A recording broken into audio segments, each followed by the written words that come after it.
always good to just have like a niche little thing. There's always things that people are into that they want to see a crossover into ASMR, right? So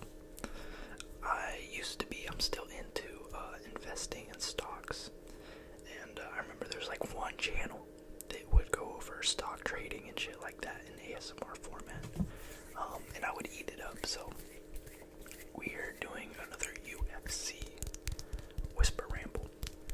I hope everyone is having a great day. I'm getting a scam likely phone call right now. Hope everyone's having a great day. July 4th is tomorrow, so if you're in the United States, you're probably going to be celebrating that. So I hope everyone is doing something. I hope everyone has some fun plans with family or friends. Watch some big booms. I don't know how many pyro heads we have in here. I'm not really too much of a fan of fireworks, but you know, they're entertaining. So I hope everyone's gonna have a great 4th of July weekend if you're here in the United States. I just have some family coming over and we're gonna do a barbecue and then light off some fireworks, so that should be pretty fun, pretty fun. Yeah, if you don't have plans, you know, I hope you can make some last minute plans and do something fun, something enjoyable, and something memorable. I know it might feel a little hard to be patriotic right now with everything that's going on. A lot of crazy shit here in the United States, but at least it's a holiday. It lands on a Friday, so a lot of people will get that 3-day weekend, which is always very enjoyable. So yeah, it's a very nice day here in the Pacific Northwest. Not too hot. You know, being from the PNW, anytime it gets over like 85, 90 degrees, I am burning up. So yeah, summer's really not my thing, but I need a good little bit of sun to tan and stuff like that. So I also got recommended in one of my videos to do some hand sounds, so I'm gonna be trying to do some hand sounds as I whisper through this video. So we don't have a crazy card coming up. I think the next fight night is like Derek Lewis versus some heavyweight that I don't even know of. But you know, you need those mid fight nights to have the good fight cards, right? So I'm not going to be talking about that fight night. I barely even know any fighters on the card, honestly. Like I said in my previous UFC videos, I'm just kind of getting back into watching the UFC and following it consistently. I used to be really into it, and I'm kind of getting there again. But in this video, we're going to be going over the craziest upsets in UFC history. And there's a couple of these that I watched. And there's a couple of these that I didn't watch, you know. So let's do it. I don't think these are the biggest betting upsets of all time. Because with the betting upsets, you have a lot of up-and-coming fighters that just have a lot of hype. And their hype will be derailed. And for some reason, they just have, you know, crazy favorite odds on the betting lines. But these are kind of the most high-level, actually crazy upsets that fans did not expect to happen. So this list is from Tapology. They have fighter records and stuff like that. So we're going to be going through the top 10 biggest upsets in UFC history. So at number one, we have Matt Serra versus George St. Pierre. Number one, their first fight. So I never watched the whole fight. I did see the knockout where I think George St. Pierre actually tapped. he tapped strikes, which is pretty rare to see in the UFC. And this happened all the way back in 2007. So I don't know if George St. Pierre was, he was champion at this time. I believe Matt Serra got the belt off of him. And George St. Pierre ended up coming back and avenging that loss. That's why a lot of people consider him the GOAT, is he lost to Matt Serra and Matt Hughes, the two Matts. But he was able to get both those fights back. And other than the Johnny Hendricks fight, which a lot of people thought he lost, he was almost perfect through his title reign. Really, really dominant. But he lost to Matt Serra back in the old days, and Matt Serra was probably a good fighter, but nowhere near on the level of George St. Pierre. Let's click on this fight. Let's see what's up. So it's a KO TKO in round 1. So it was, George St. Pierre was -1, -1300 to +850. So that is a big betting favorite. George St. Pierre was 25 at the time, and Matt Serra was 32. Matt Serra was 5'6". Jesus, he's 5'6", fighting in the welterweight division at 170, which is insane. I mean, 5'6". It'd be extremely rare to find even a featherweight or a lightweight that's 5'6" nowadays. Okay, maybe there's a couple of featherweights, but definitely no lightweights that are 5'6".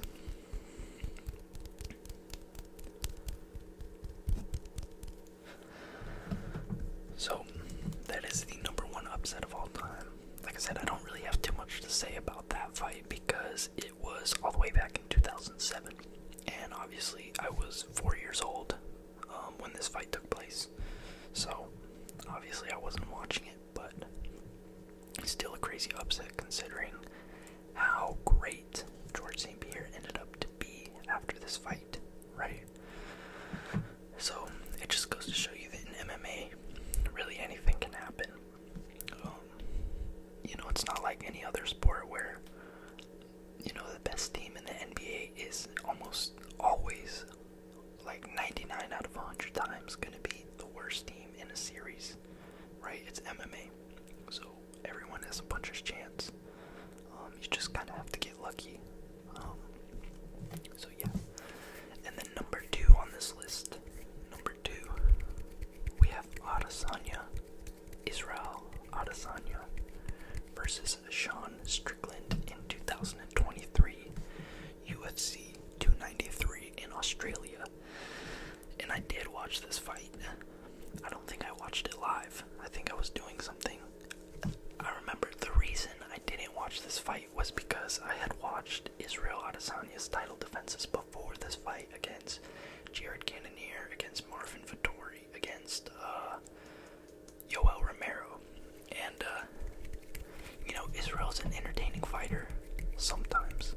He had a good fight against Paulo Costa, he had a good fight against Whitaker, but a lot of his title defenses during his reign were very, very, very, very boring. His fight against Cannonier and Marvin Vettori were just awful, and it seemed like he was just doing anything he could to maintain his title. He wasn't really going for the kill, he wasn't really going for finishes. He would just keep distance, jab, leg kick, deeps, but nothing too crazy. And so Sean Strickland was number 7. He was ranked number 7 at the time, and everyone was counting him out. I do remember in the build-up to this fight, people were just saying, like, there's literally no way he can beat Adesanya, right? Strickland doesn't have a big wrestling game. Strickland's a striker as well, and so no one thought that Strickland's striking would be even close to the level of Israel Adesanya's. And then in the actual fight,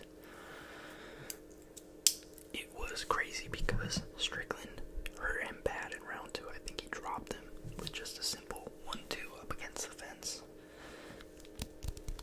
Was raining shots against Izzy on the feet.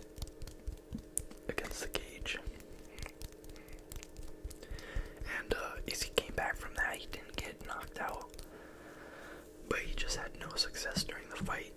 Strickland just beat him with a 1-2 jab and a front kick. So this was definitely, in my opinion, one of the craziest upsets in UFC history because just no one expected it. I don't even think Sean Strickland really expected it. And another reason why this was a very funny upset win is because the build-up to this fight was very, very drama-filled. It was filled with drama. You know, Strickland was talking crap about Israel Adesanya diddling his dog and, you know, being Chinese and being gay and this and that. And so I think Strickland really got under Adesanya's skin, maybe. And yeah, Adesanya just didn't look like himself in that fight.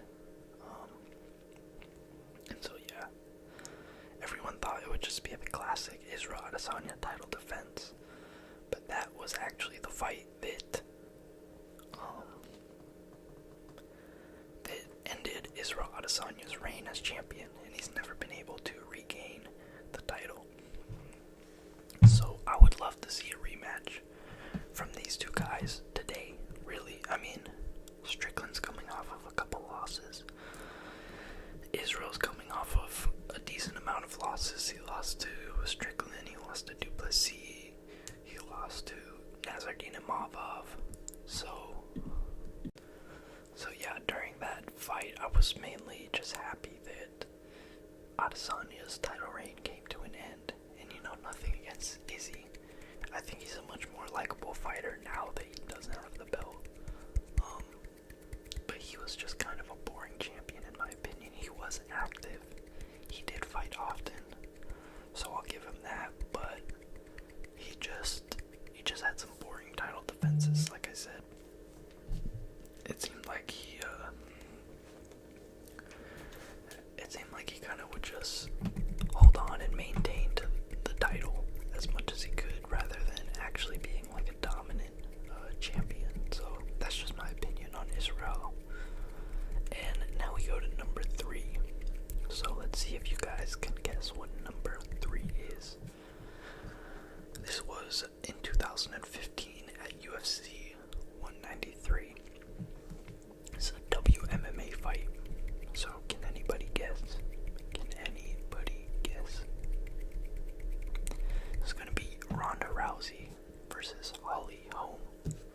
And I wasn't into the UFC, but I still heard about this. This was a very mainstream fight, just because Ronda Rousey was really the pioneer of WMMA. She was really, really popular. She was one of those kind of Conor McGregor types, you know, just up there with one of those fighters, just because she got so mainstream and so popular. And yeah, she was beating up on women coming up. She was a dominant champion. She used her judo skills. She didn't have the greatest striking, but she had really good judo. I think she was an Olympic judo medalist, if I'm not mistaken. And so she would throw girls, trip girls to the ground, and ground and pound or submit them. And yeah, so she kind of had this aura of invincibility a little bit during her title reign. And if you look at Tapology, they have community fight predictions where fans can, they can predict the fight. And 91% chose Ronda Rousey to win this fight. 91%. And only 9% chose Holm. So Holm was 34 in this fight, and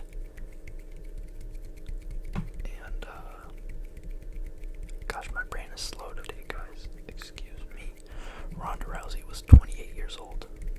So Ronda Rousey was a minus 1,400 favorite versus Holm, and plus 830 underdog, which is a massive gap.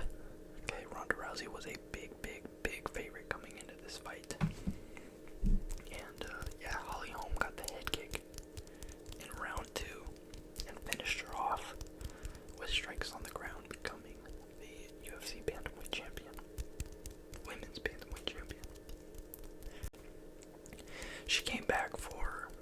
Rousey came back for one more fight against Amanda Nunes, but she got her ass knocked out in round 1, I think. And so Ronda Rousey was just a little bit of a one-dimensional fighter. And this was, in the early days of MMA when it was much more one-dimensional and people usually stuck to their fight style. But nowadays, fighters coming up, they know they have their specialties, but they know all aspects of the game, and they're usually good at all aspects of the mixed martial arts game. So I wouldn't say she got fraud checked or she got exposed, but she was dominant for her time, and she faced that new generation of fighters, and she could not keep up. So yeah, Holm beating Ronda Rousey in 2016. Like I said, Ronda Rousey just had a very big aura of invincibility during her time as champion. So not a lot of people expected Holm to get it done. But the preacher's daughter head kicked, got her out of there. So that was number 3. We're moving on to number 4, the 4th biggest upset in UFC history. This is a women's fight. Let's see if you guys can tell what it is. It's a women's fight. It happened in 2021 at UFC 293. And this is Amanda Nunes versus Juliana Peña. And I actually watched this fight live. And yeah, I was even shocked, really, truthfully. It seems like Amanda Nunes kind of underestimated Peña and kind of got cocky in her skills a little bit. And I'm not saying that just because she lost the fight. I'm saying that because a little splinter. I'm saying that because Amanda Nunes got gassed very quickly.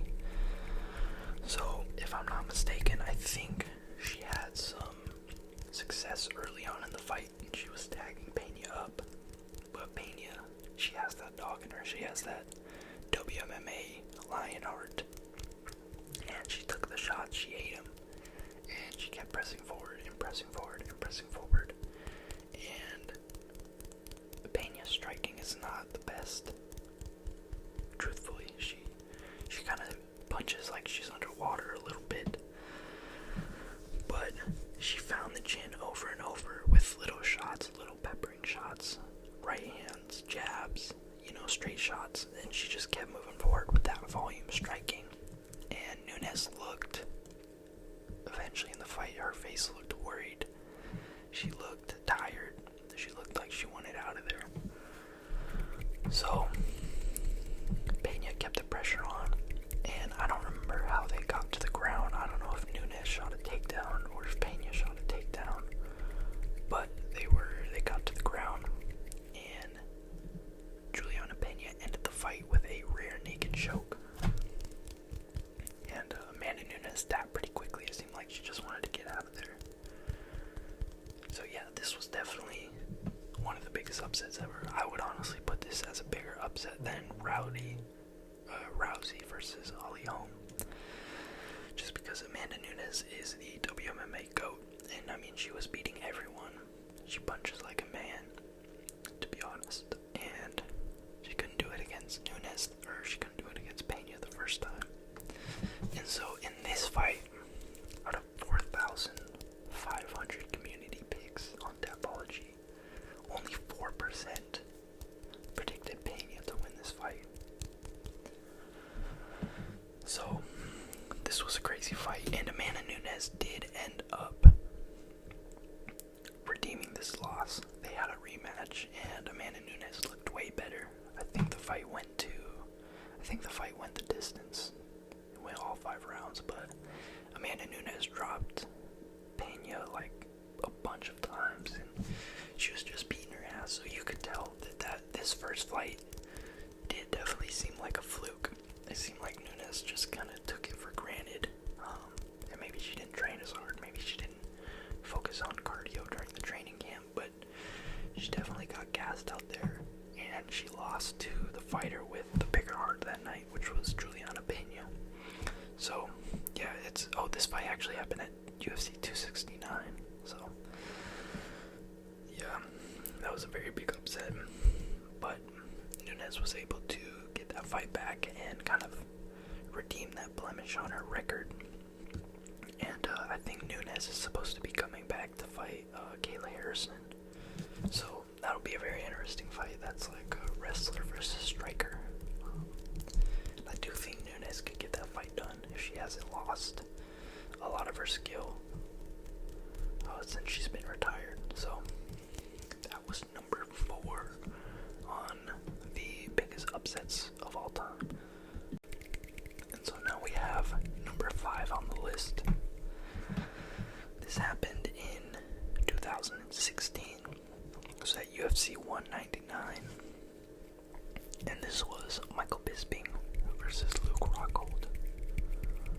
And no one expected Michael Bisping to win. He was 37 at the time of this fight. He was old. I don't think he ever had a title shot before.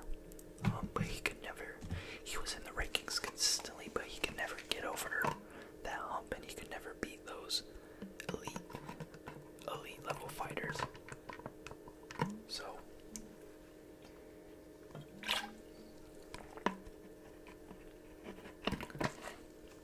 gotta stay hydrated, boys and girls. But yeah, so, and I think also Michael Bisping took this fight on a couple weeks' notice. He was a late replacement, and Luke Rockhold was kind of thought of to be this dominant champion who was going to go on a big run, and he had really good kicks, really good body kicks, really good spinning kicks, and that was kind of his game. But what was his ultimate downfall was his defense. He was known to kind of keep his chin up in the air, and he didn't keep his hands up against Michael Bisping, and Michael Bisping caught him with a left hook, dropped him badly, and he finished the fight on the ground and became UFC champion. One of the oldest champions of all time at 37, and a lot of people think that Michael Bisping was one of the worst champions that the UFC has ever had, which I could somewhat agree with.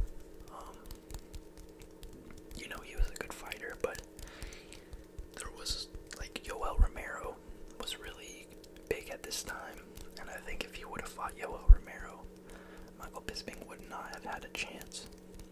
But that's just how the fight game is sometimes. It's very random and sporadic. So he got the win over Luke Rockhold, and it's crazy for 2 reasons. Number 1 is Bisping was never known as a power puncher. He was always known as a volume striker. And let's see how many knockouts Michael the Count Bisping has in his career. So out of 30 wins, okay, he actually has a good amount of TKO wins, actually. So maybe never mind. But in the UFC, it was almost always decisions. He was getting a lot of decisions. And yeah, he was losing a lot coming up. He lost to Chael Sonnen, Vitor Belfort, Tim Kennedy, Luke Rockhold, before he went on a little 3-fight win streak to keep the title shot against Luke Rockhold, and he ended up winning it.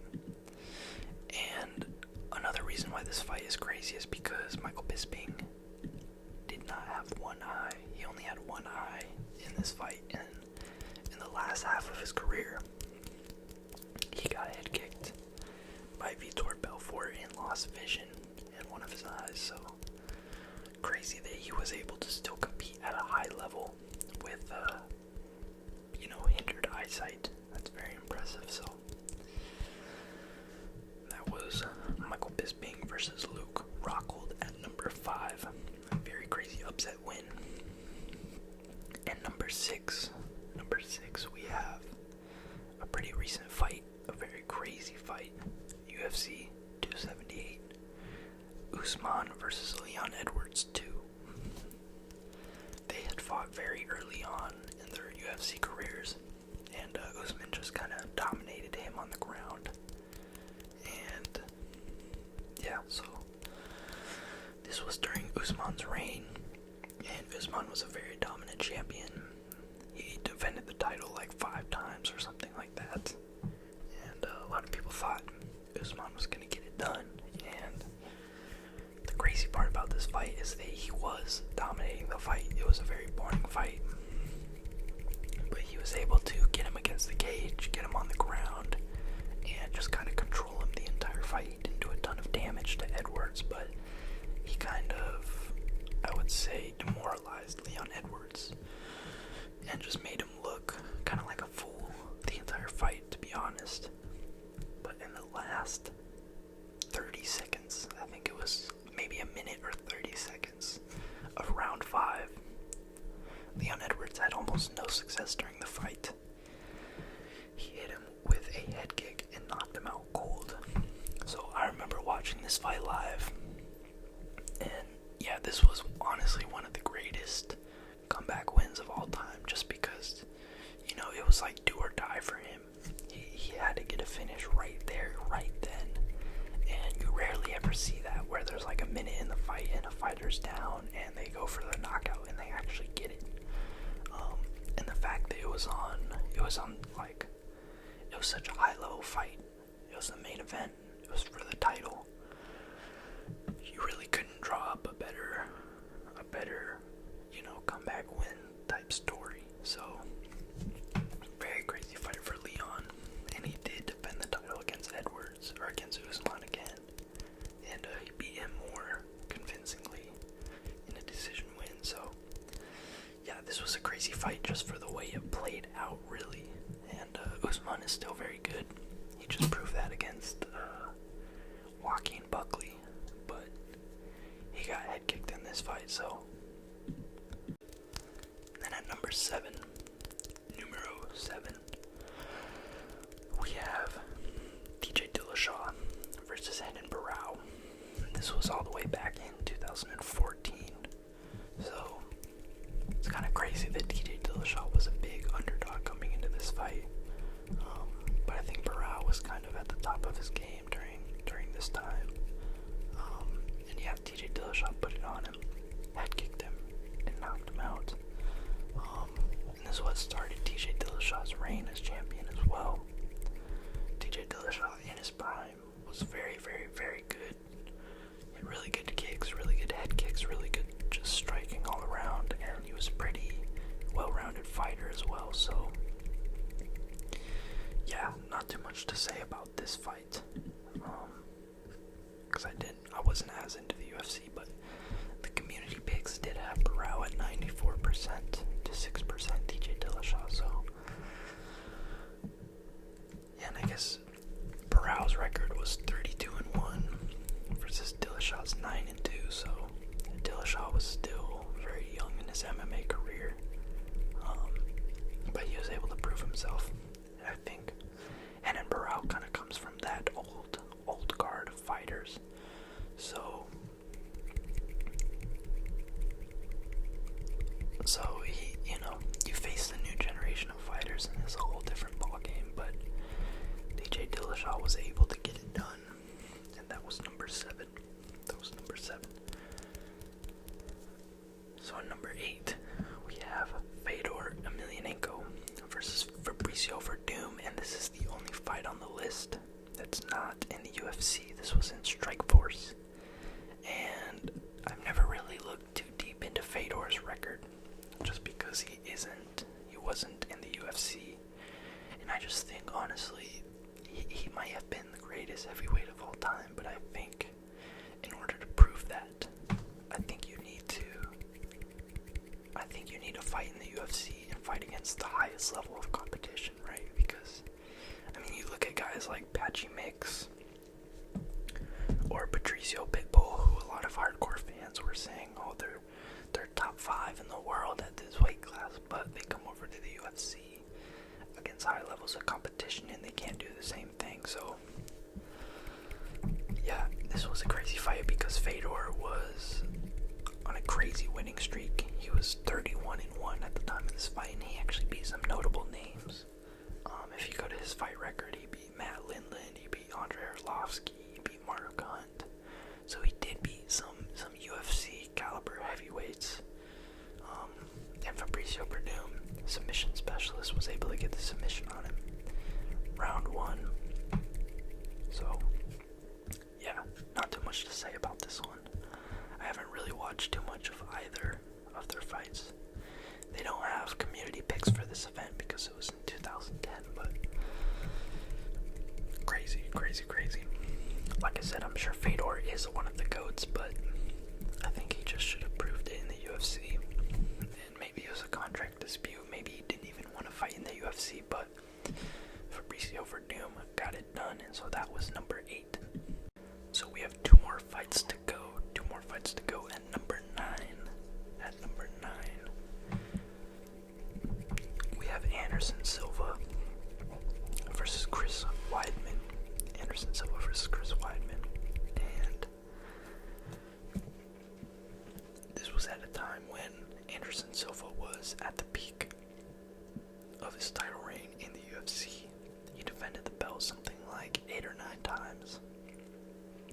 And, the betting odds on this fight weren't as crazy. It was like minus 240 to plus 195, so Anderson Silva was still a pretty big favorite, but it wasn't like insane like the other fights. And like I said, these aren't the biggest betting upsets of all time, but these are just kind of the most notable upsets of all time. And yeah, Chris Weidman was a wrestler, so not the best stylistic matchup for Anderson Silva, but Chris Weidman ended up knocking him out anyways. During the fight, Anderson Silva was taunting him a little bit, getting cocky, and he did that in his previous fights, which worked out for him. But in this fight, I think Weidman hit him with a little shot, and Anderson Silva did a little lean back shimmy shake, kind of like being like, "Oh, that hurt me so much." And Chris Weidman just stepped in, hit him with a clean little left hand, and knocked him out, and ended Anderson Silva's title reign, which was bound to happen eventually. But it was just crazy that it happened in that fashion. So, like I said, in MMA, anything could happen. So you really need to be always defending yourself. You can't let your guard down, because the other fighter's always ready, and like I said, anything could happen. So it was just crazy that in the fashion that it happened. During this fight, though, Anderson Silva was 38 years old, so he was definitely coming out of his prime, and Chris Weidman was 29, so it was bound to happen again eventually, but it was just crazy that it happened in this fashion. So yeah, one of the greatest title reigns of all time ended by Chris Weidman, and ended because Anderson Silva decided to showboat and taunt, and it didn't end up too well for him. So we have the last fight on this list, number 10. And this is 2016. This was a very, very big fight, a very big rivalry that kind of bred a star, and that is Conor McGregor versus Nate Diaz. And I think this fight was at welterweight. So, looking back on it, it's really not as big of an upset as it felt like at the time, probably, because I believe Conor McGregor hadn't lost in the UFC up to this point. He was undefeated in the UFC, and he had this very big aura of invincibility. He was very confident, very cocky on the mic, and he was really just knocking dudes out, so and Conor McGregor had success early. He was tagging him up, he was hitting him with a lot of low kicks, he was having success with the punches, but Nate Diaz has that crazy cardio, and he's got the dog in him. So Nate Diaz kind of kept walking forward, and was able to start landing some jabs, some straight right hands, and McGregor just gassed out. And let's see what round it was in. It was in round 2, so yeah, Conor McGregor started gassing pretty fast. And maybe that's because it was at welterweight. And yeah, Conor McGregor was a minus 450, so he was a pretty big favorite. 77% of people thought Conor McGregor was going to win, so not the craziest odds from the fans, I guess, but like I said, this was the first time Conor McGregor lost in the UFC, and yeah, he had success early, but he just was not able to keep up the pace with Nate Diaz, and Nate Diaz caught him with a left hand that kind of rocked him a little bit and got him wobbly, and Nate Diaz just kept putting the pressure on, and Conor McGregor actually shot for a takedown, which Nate Diaz reversed the position, got his back, and choked him out. So, yeah, Conor McGregor was able, they did do a big rematch that was very highly anticipated, and Conor McGregor ended up winning that fight by decision. So, he did get this one back. But yeah, I'm sure at the time this was a crazy upset, so that was the top 10 upsets in MMA history. So we have number 10, Conor McGregor versus Nate Diaz. Anderson Silva versus Chris Weidman at number 9. Number 8, we have Fedor Emelianenko versus Fabricio Werdum. At number 7, we have Barão versus DJ Dillashaw. Number 6, we have Kamaru Usman versus Leon Rocky Edwards. Number 5, we have Luke Rockhold versus Michael Bisping. At number 4, we have Amanda Nunes versus Juliana Peña. And at number 3, we have Ronda Rousey versus Holly Holm. Number 2, Israel Adesanya versus Sean Strickland. And number 1, Serra versus George St. Pierre. So, hope you guys enjoyed the video. I hope you guys enjoyed the UFC content, and let me know some other UFC style videos that I can make in the future. I'm definitely going to be going over the next pay-per-view when it comes up. If a fight night, if it's a good